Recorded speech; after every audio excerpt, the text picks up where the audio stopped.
Hey everybody, welcome to my YouTube channel.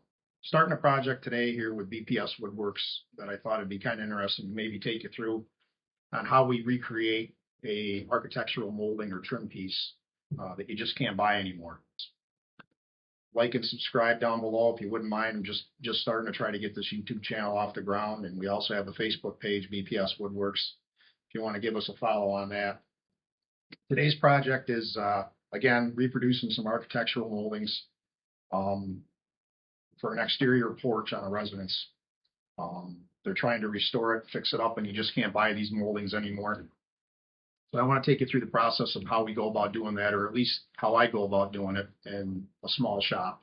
I don't have large tools yet. I hope to someday upgrade and expand. But right now we're just getting started, and I've got some smaller shop machines. So there's some techniques that we use to reproduce these moldings. This is what we're dealing with. This piece is kind of falling apart here since I've been working with it, but this is one of the original pieces off of the porch. And if you can see, and I'll try to get this in there so you can see it, but it's a large piece of molding. This is about 1 3/4 inches thick. It has a very large cove up here on the top, and then a rabbet here along the bottom. Hopefully you can see that. The other piece that we want to reproduce, this is sort of a traditional base cap molding, but it's large. It's much larger than anything, again, that you can just go buy in the big box store or anything like that. Hopefully you can sort of see that profile there. So this one, a little bit easier, obviously, but something like this can be challenging because of the size of it, because it's so thick. So how do we do that? Well, you can see I'm sitting here in front of this pile of lumber. This is poplar. This is a paint grade project, so we're going to use poplar, which is a hardwood. It's one of the softest of the hardwoods, but it is still a hardwood. So it's a little bit better than just using pine or even Doug fir, really. Paint grade, since it's going to be painted, poplar machines well, takes paint very well, and it's also one of the least expensive of the hardwoods. So it's cost effective, again, especially if it's going to be a paint grade project. So we start out with these boards. Let me see if I can grab one here. This is a poplar board here. You can see this is about 2.5 inches thick. It's a big, heavy board. And this is a rough sawn board. Okay, so this is right off the sawmill. When we go to the hardwood supplier, we buy these. And the reason that why do you buy a board that's so large? Why do you have so much material? It seems like a lot of waste. And it is. There is definitely some waste in the process. But the problem is, again, I can't go to local hardware store, lumber yard, big box store, any of those, and buy 1 3/4 inch thick piece of poplar. It's just not going to happen. When you buy it from the sawmill, it's rough sawn. So it's going to have all the imperfections. It's going to have cups, twists, bows. They're not going to be perfect boards. So we have to mill those boards. We have to machine them down into a finished board that is straight, flat, has parallel edges and parallel sides, parallel faces. And that machining process is somewhat extensive, but it's worth it. You get the exact dimension that you need when you're done, and you can have a perfect board, which is what we need to run through the machine that we'll get to a little later in the video, that actually creates the molding profile or creates these profiles out of the pieces of wood. So this right here is an example of one that I've already machined. You can see that that's a nice finished board now. This is what they would call S4S, meaning that it's finished on all 4 sides. And it's to the thickness that we need it to be. First step in the process for this, these boards were wider than what I needed them to be, is to rip them into strips, if you will. So for example, for this piece here, because this is a smaller piece of molding, obviously I don't need a big board like that. So I have already ripped, forgive me while I keep moving stuff around here. I've already ripped those down into pieces that look like this. These obviously have not been milled yet. They're still rough sawn, other than me ripping them. And the way that I rip a board that's large, I use a bandsaw. I've already done that with these. I didn't get any video of that process, unfortunately. But going forward through this project, I'm going to try to video the steps, show you how we do that, show how some of the machining is done on the boards.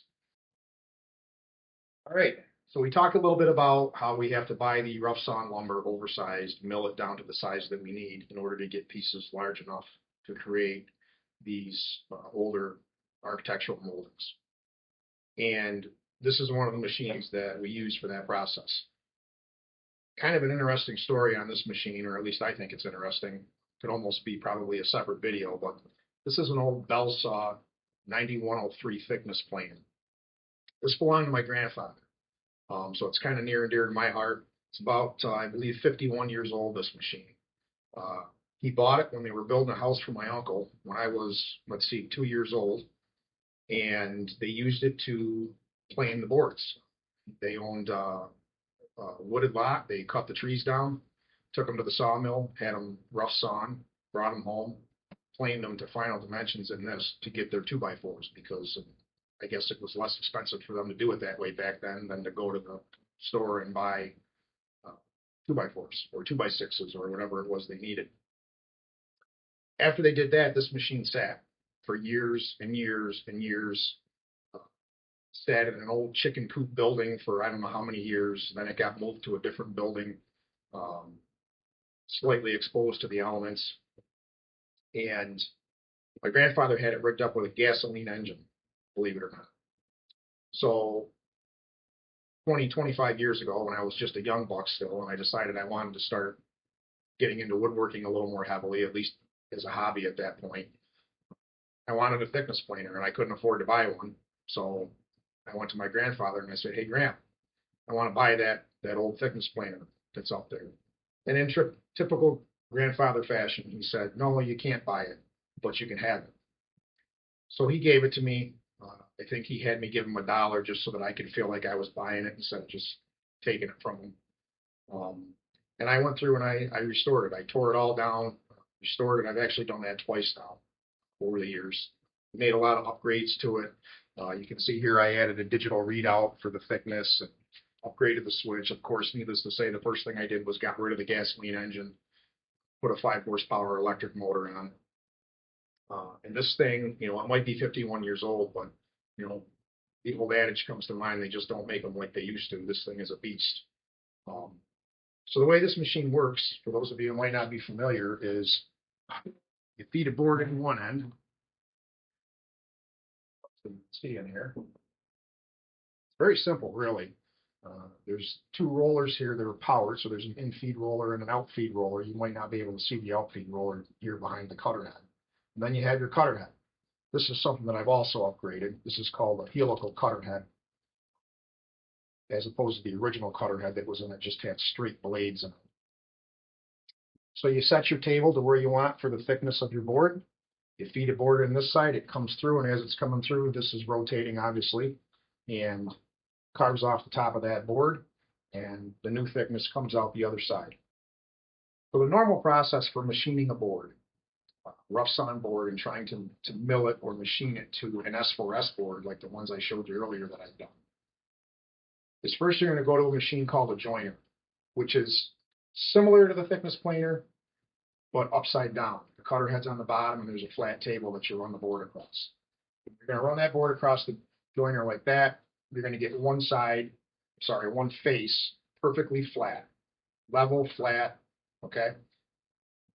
Then you take that face that you just machined, you turn it sideways, put it up against the fence on the joiner, run it through so that you now have a side that is perfectly flat and also perfectly 90 degrees to the face that you jointed originally. Then you come over here to the thickness planer and you take the face that's already been machined on the joiner and you put that down on the thickness planer, you run it through, and it planes the other side. So now you have 2 faces that are perfectly flat and, most importantly, parallel to one another. Then you go back and you can either, that remaining edge that you haven't done or that remaining side that you haven't done yet, you can either rip it on the table saw or you can run that through the joiner as well. And you have an S4S board. So the problem comes in with a project like this in a couple different areas. Number one, again, these boards are very large, very heavy. They have a smaller joiner. they're too large to run through that machine. The second problem is that a lot of times these boards, again, this is rough sawn lumber from the sawmill, so they will have a twist in them. So they'll be twisted. It doesn't do you any good to run that through the thickness planer because it's going to come out the other side still twisted. So you have to flatten that board some. So now I'll show you how we do that. Okay, so we talked a little bit about the thickness planer. We talked about the nature of these rough sawn boards, that they're large, they're thick, they're heavy, sometimes tough to machine them on smaller machines. And we talked about the twist. The boards will have a twist in them. I can't run that through the thickness planer unless I do something to address it. So one of the ways that we do that is with a sled. So this is a sled that I made for the thickness planer. It's a piece of plywood. It's nice and flat. I screwed a board to one side of it just to help give it a little rigidity and keep it flat so that the plywood wouldn't flex. Down on the end there, I think you can see it's got a slate lip to catch the board. I'm going to take this board. This is one that I was still rough sawn and I still need to machine it or mill it. Put that on here. Now you can see this board rocks pretty significantly, okay? Because it's twisted. It has a twist in the board. So the way that we address that and deal with that, I'm going to slide this right up against that little fence or that little catch on the end there. And then we're going to take some shims. Just regular wood shims, nothing fancy. This one I actually already used earlier, so it's got a little goop on it there. Here's a fresh one. And we're going to come down, and anywhere that board, we're going to pick a position that we want it in. It really doesn't matter whether it's this way or this way. The point is to get it secured on the sled so that it can't rock like that while it's going through the machine. So I'm going to take this shim and I'm going to put it under this end. I'm just going to put it in there until it's snug. The board can't rock now. And then we take the board, sled and all, and we feed this whole thing through the machine. After several passes, depending on how bad the twist is, will determine the number of passes you need to make. You'll have one face of this board that's flat. Then we'll flip it over, run it through, get the other face flat and parallel to this one.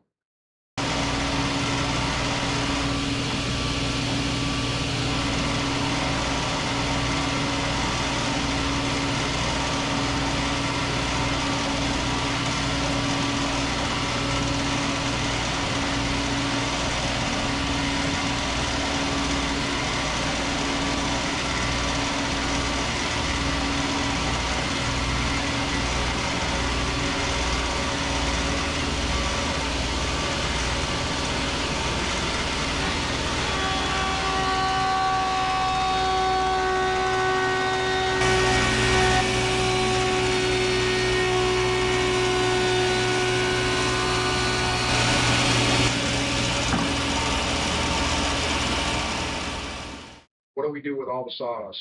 Obviously, you take a board that's that thick, you move that much of it in the machining process. Where does all that go? Machines produce a lot of shavings, sawdust. So in the shop, in addition to the traditional methods like shop vacuums and brooms and dust pans and all that sort of thing, we have a central dust collection system. So it's the cyclone dust collector. And you may have noticed in some of the other videos prior to this, a lot of the, it looks like heat duct on the ceiling. That's all piped back to this machine, and it goes to each of the woodworking machines. So basically, it's a giant vacuum is what it is. It pulls the stuff in, swirls around in here. The super fine airborne dust is just ejected outside. In my case, sometimes it'll be sent through a filter. And then the heavier stuff swirls around the cyclone, falls down into this 55-gallon drum. So when that red light starts blinking, that tells me that this drum is full and it needs to be empty. Yeah, it's a 55-gallon drum. It's a good-sized drum. This is the second time I've had to empty it already, just on this project here.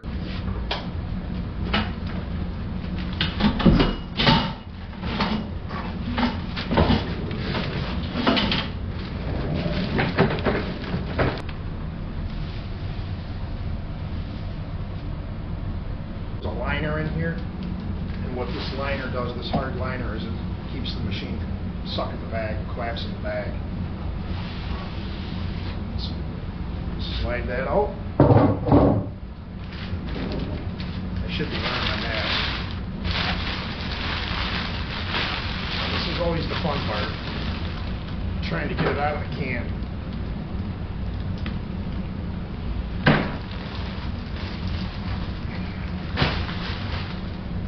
That one actually wasn't too bad.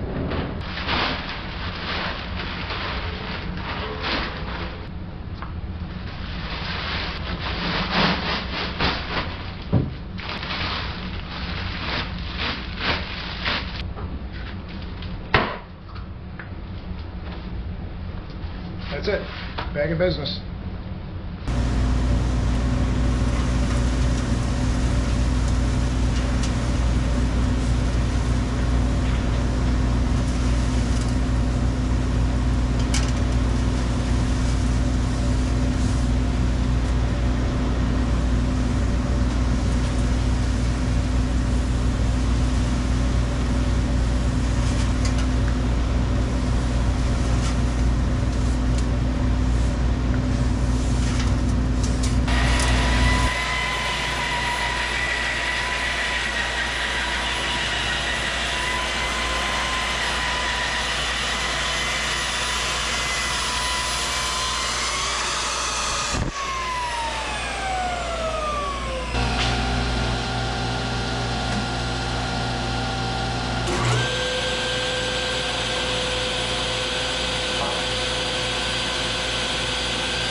With these two strong hands, crafting grooves in the sawdust lands. Tap, tap, hear the mallets call. BPS Woodworks will build it all. Ha! BPS, groove to the name. Say what? Setting the rhythm, carving our claim. Funky tools, yeah, we're feeling the beat. Wood meets soul where the rhythm's complete. Whoa, clank of the hammer, whir of the saw. Woo. This shop's got the funk, leave 'em in awe. Oh snap, veneer so slick, layers so tight. Working the wood under disco. Okay, here we are. We got all the boards milled up, ready to run them through the machine to put the profiles on them. Take you over and show you here. I've got the sticks for the smaller profile molding, all milled to a nice uniform thickness, square. We got a nice stack of boards over here, all milled to a nice uniform thickness, flat. The twist is taken out of them. They're perfect boards. So now we're going to bring them over here and run them through this machine that puts the profile on it. One extra step I didn't have to take, this board's already sitting in the machine, is I cut this bevel here with the table saw. And I did that for a couple reasons. Number one, because the machine has rubber rollers that feed this through. For this particular profile and this particular machine, I have to have this mounted at a 45-degree angle, which is what you saw some footage there of me making that little sled that I can put in the machine for it to ride on that holds it at that angle. So that would have left this sharp point on a corner up here, which is not good for those rollers. I don't even know if they would have gripped it enough to pull it through. So this gives the rollers a flat surface to sit on, but it also removes some of the excess material so I don't have to do quite as much work with the cutter. I'll show you how that works. Inside here, there's a cutter head that spins, has these knives on it that have been ground to match the profile that we're trying to get on the mold. So that's going to spin around as the board goes through and cut that profile on it.